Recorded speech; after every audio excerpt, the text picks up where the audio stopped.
Olá, tudo bem? Eu sou André Dick do Cinematograph. Hoje eu estou aqui para falar um pouco sobre Liga da Justiça de Zack Snyder, filme lançado em 2021. Como todos sabem, a primeira versão do Liga da Justiça chegou aos cinemas em 2017. Ela foi finalizada pelo Joss Whedon, depois que o Zack Snyder teve que se afastar por problemas pessoais do projeto. O Joss Whedon ele acabou reescrevendo muitas cenas, acabou filmando várias sequências e ele não aproveitou muito do material que o Snyder tinha deixado da versão dele. Esse material acabou sendo reunido pelo Snyder junto com algumas cenas de acréscimo para o lançamento do Liga da Justiça de Zack Snyder em 2021, lançamento feito pela HBO Max no streaming.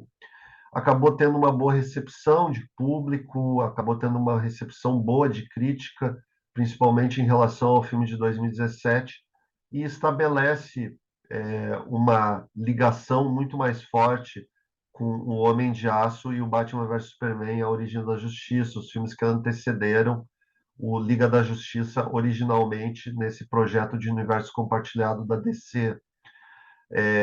A versão do Snyder já aproveita o sucesso que tiveram os filmes solo da Mulher Maravilha em 2017, do Aquaman em 2018, e o Snyder acaba dando uma dramaticidade muito maior a esses personagens, não só ao Aquaman e à Mulher Maravilha, como também ao Batman, ao Superman, ao Flash e ao Cyborg.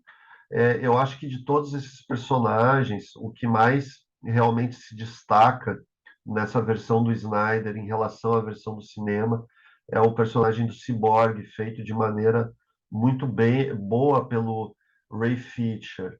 É uma pena que o ator ele acabou não tendo tantas oportunidades depois e nem mesmo o próprio filme solo do Cyborg, que eu acho que teria bastante potencial por tudo aquilo que o personagem mostra nessa versão do Zack Snyder.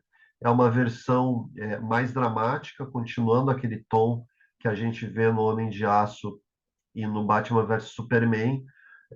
Começa com a morte do Superman e como isso repercute nas caixas maternas, que são os objetos que vão acabar relacionando todos esses super-heróis no enfrentamento ao vilão, que é o Darkseid.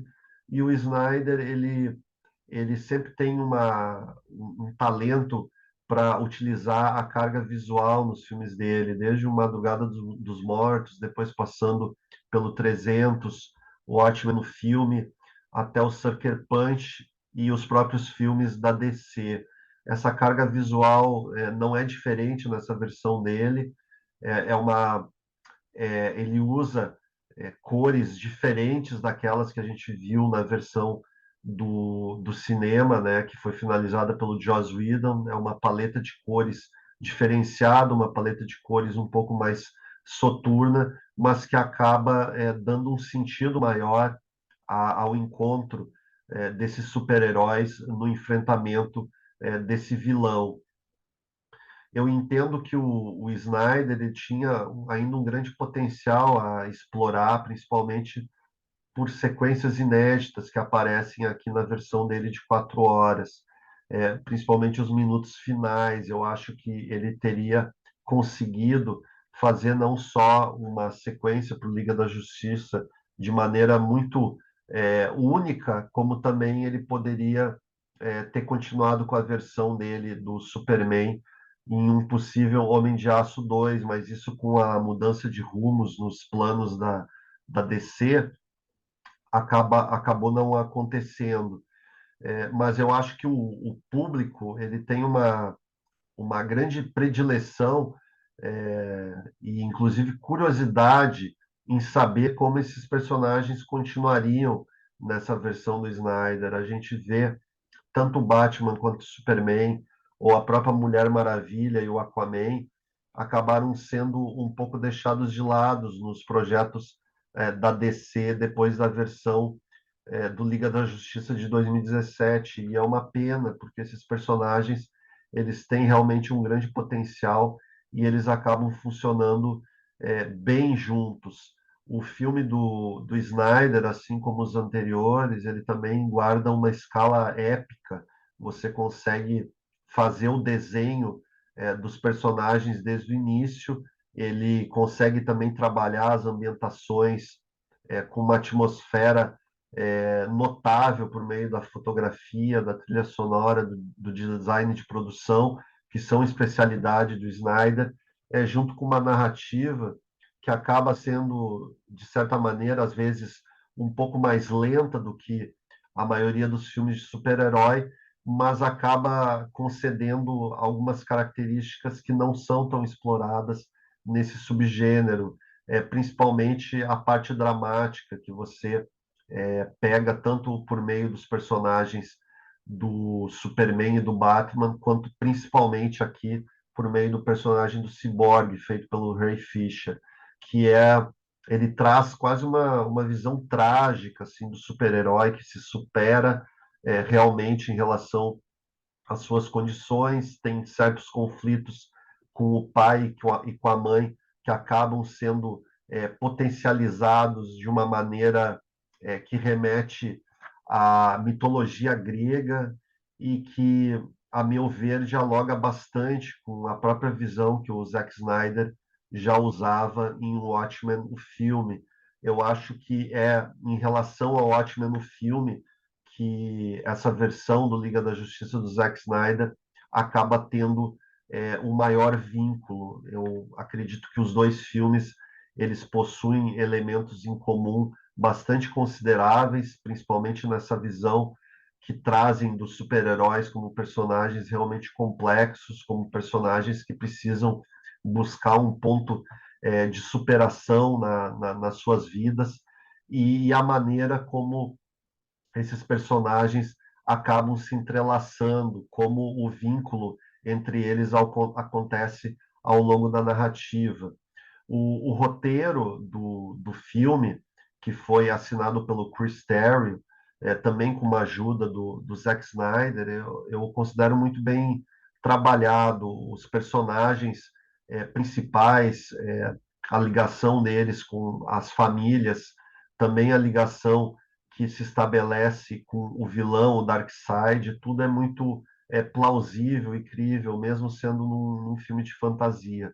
E eu entendo que esse é o principal mérito do Zack Snyder nessa sua versão do Liga da Justiça.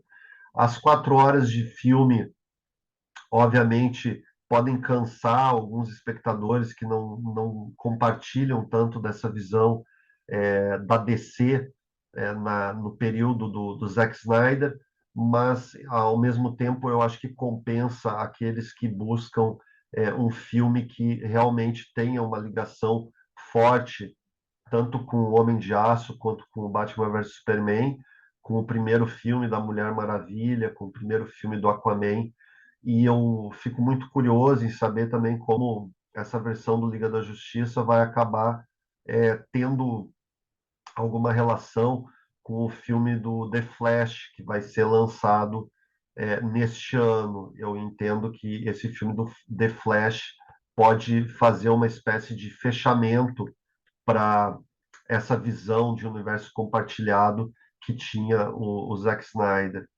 Então, eu acredito que o Liga da Justiça de Zack Snyder ele é um filme que merece ser visto, mesmo por quem não gostou muito da versão que foi ao cinema do Joss Whedon.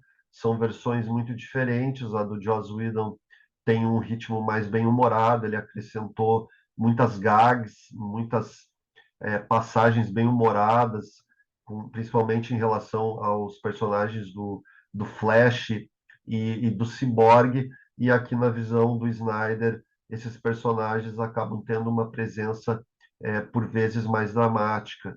Também em relação à paleta de cores, como a do Zack Snyder, eu já tinha falado, é uma paleta de cores mais soturna, mais sombria. A versão do Joss Whedon, que foi ao cinema, tem uma paleta de cores mais, digamos, mais festiva, mais colorida. Visualmente, eu acho que as duas versões são interessantes, mas a do Zack Snyder, ela fica mais de acordo com a maneira com que ele trabalha a história e também pela longa duração de 4 horas, esses personagens acabam tendo as suas relações muito melhor mostradas, principalmente nos personagens do Batman, do The Flash e do Cyborg, como eu tinha falado. Esses personagens eu acho que acabam crescendo muito aqui nessa versão lançada em 2021.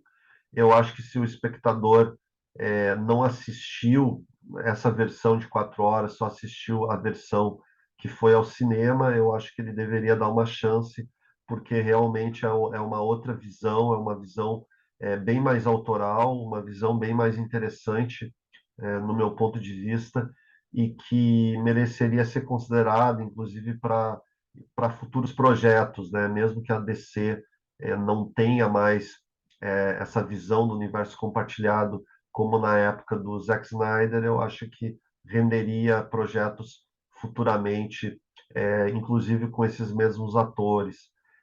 E é por isso que eu realmente recomendo que você assista a versão do Zack Snyder lançada em 2021, se você não viu. Eu queria agradecer você por ter acompanhado o vídeo. Se você quiser curtir, comentar, compartilhar, será muito legal. E quem quiser seguir o canal, será muito bem-vindo. Obrigado de novo pela atenção.